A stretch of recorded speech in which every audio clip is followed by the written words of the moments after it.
All right, what's up, my brothers? This video is going to explain the two rides that I'm recording my videos in. Often you guys in the comments will say something like, what are you driving? Tell me more about the cars. That looks very interesting. It sounds awesome. So let's dive straight into it. This is my 2018 Audi S5. It's my daily driver.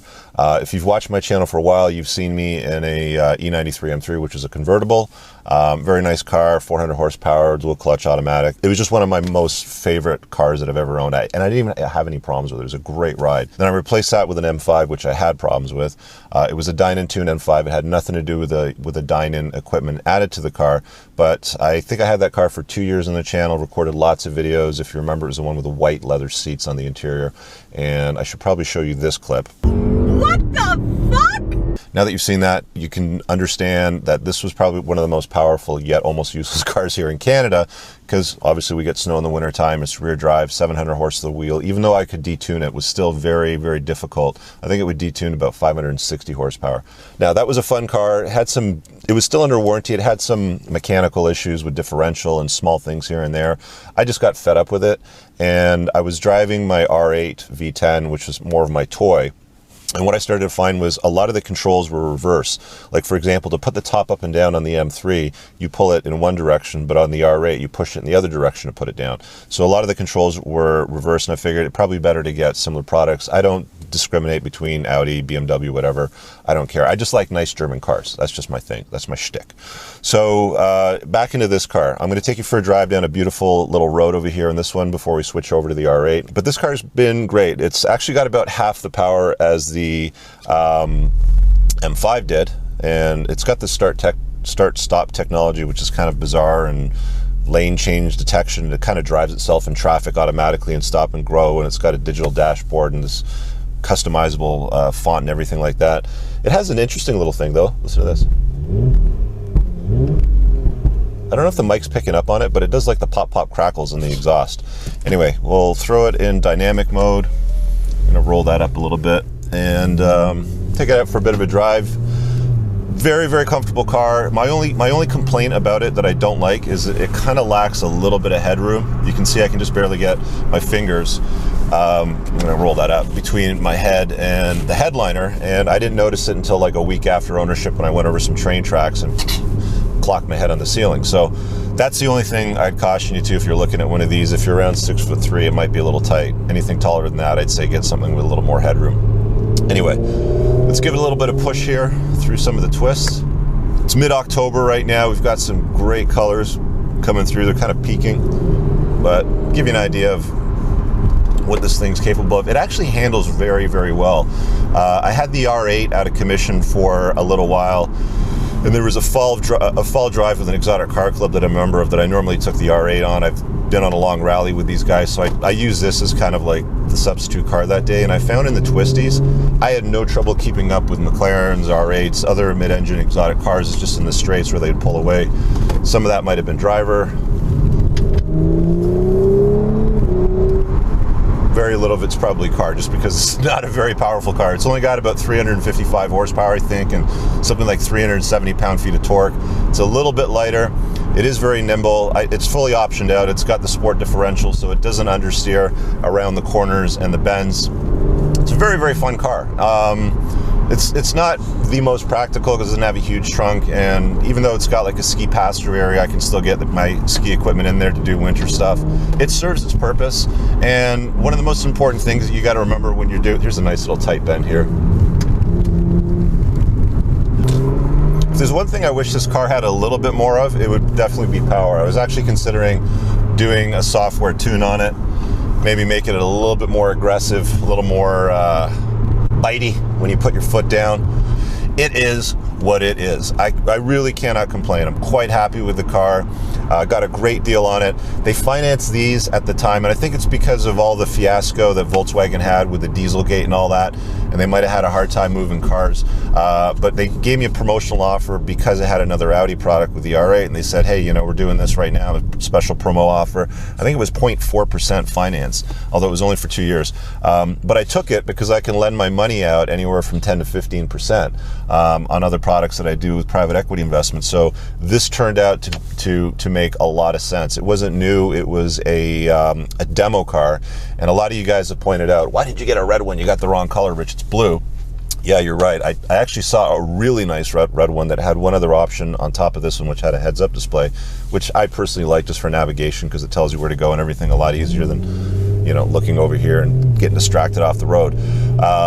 But that had something like twice the kilometers. I think this had 9,000 kilometers, and the red one had like 20 or something like that. But they also wanted another $8,000 for it, and I wasn't going to pay $8,000 for just a color and a heads-up display and more kilometers. Got a great deal, extended warranty, like almost free financing.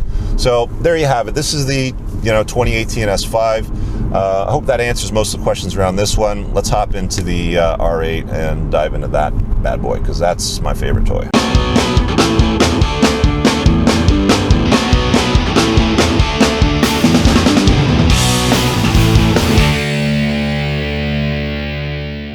We're now in the 2011 Audi R8. I've had this car for about 3.5 years now, almost. I had this at the same time when I was driving the M5. And a little bit of conflict between this car and the M5 was this was supposed to be the supercar, the fun, super fast car. Only the M5, which was my daily, had a little bit more power and was in fact a little bit faster on the highway.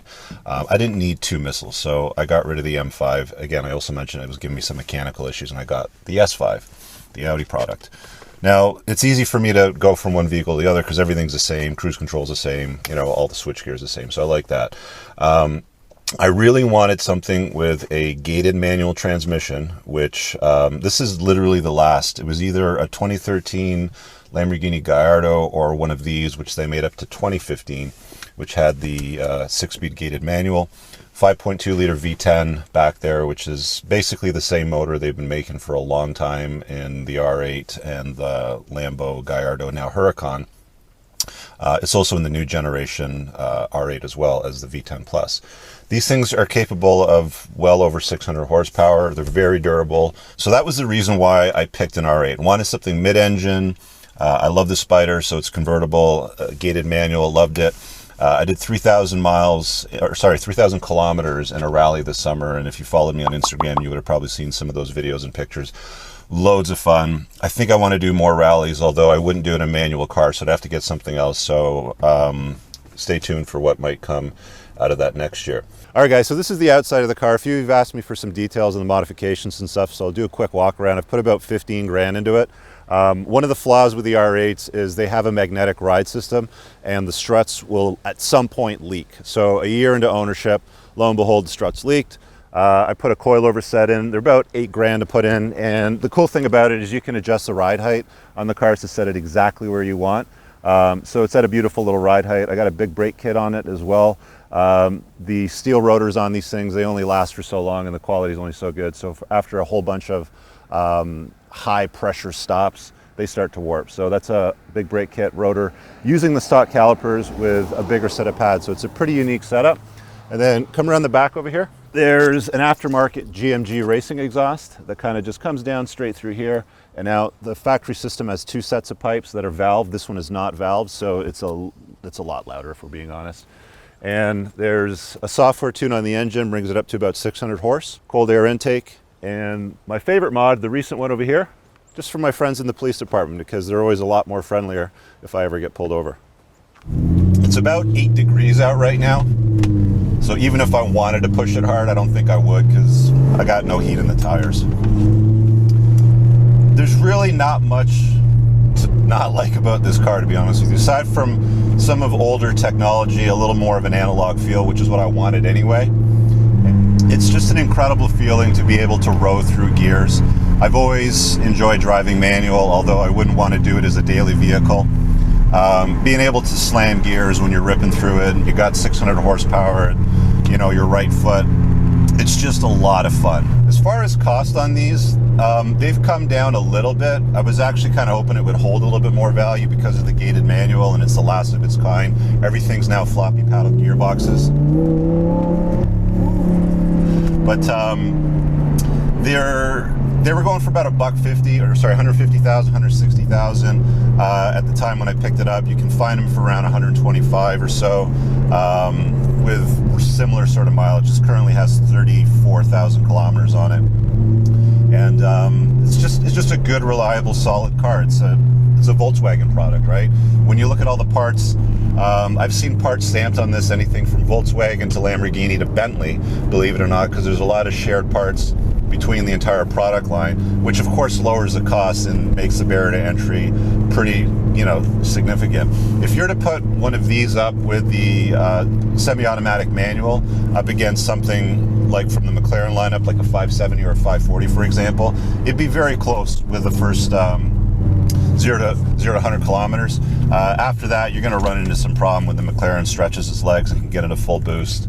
But it's just such a good piece of work. I mean, there's really nothing within the same price point that could compare with it. If you have the means, I'd highly recommend. Don't get the V8. Some people say the V8 sounds better. My preference with an intake and exhaust, like I've done to this car, V10 all the way.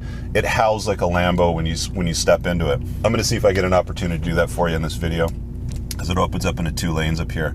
But it is a ton of fun. And that's it. I mean, you're in trouble if you keep going at that pace. There's not much out there that can do that and put that kind of smile on my face. So that's the R8. Hope you enjoyed that. To notice the difference between the two when I get in them, you should be able to tell now, or decipher anyway. S5's got the black interior, this one's the red.